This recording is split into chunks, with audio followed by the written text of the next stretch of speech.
Salut, on se retrouve dans une nouvelle vidéo. Prenez un papier et un crayon. Aujourd'hui, on va prendre 5 minutes ensemble pour préparer votre semaine. Le but, ça va être de visualiser la semaine qui vous attend, d'anticiper les moments difficiles, de choisir quelques idées de repas pour se sentir organisée et sereine. Vous n'avez rien à faire de compliqué. Je vous pose les questions et vous notez ce qui vous vient. Commençons par regarder la semaine dans sa globalité et noter les événements importants. Est-ce que vous avez des sorties, des repas à l'extérieur, des journées chargées, des réunions, des déplacements peut-être, des jours où vous savez que vous allez rentrer tard? Je vous laisse quelques secondes pour noter tout ça.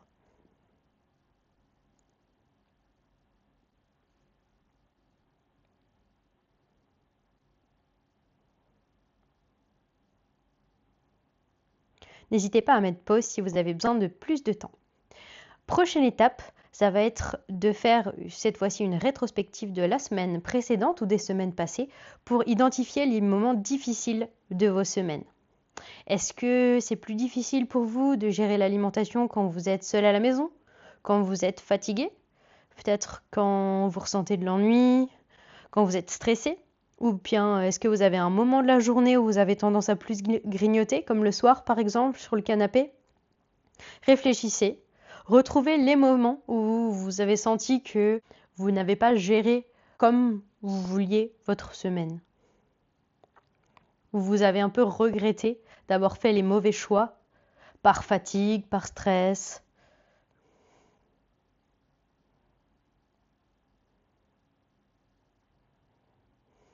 Maintenant, en face de chaque moment, vous allez envisager une solution. Si par exemple, vous avez des journées où vous rentriez tard le soir et que vous avez eu la flemme de cuisiner, donc vous avez sorti la pizza congelée du congélateur. En fait, l'idée, ça pourrait être d'avoir à la place d'une pizza un plat équilibré, congelé, déjà prêt.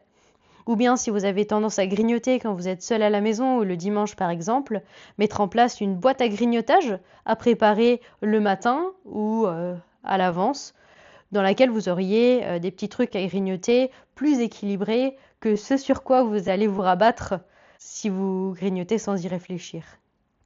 Je vous laisse noter pour chaque moment des solutions. Ça peut être des activités réconfortantes qui vont remplacer le réconfort qu'on peut trouver parfois dans la nourriture. Ça peut être voir des personnes que vous aimez, un appel avec une personne que vous appréciez qui va vous faire du bien, du contact humain, des moments partagés. Ou bien si c'est par exemple le soir que vous avez tendance à grignoter, un petit rituel à mettre en place le soir pour changer vos habitudes et essayer d'enlever cette habitude de grignotage. Prochaine étape, prévoir ses repas en 1 minute. Essayez de trouver 2 idées de petit déjeuner, 2 idées de déjeuner et 2 ou 3 idées de dîner également. Gardez ça très simple, le plus simple possible.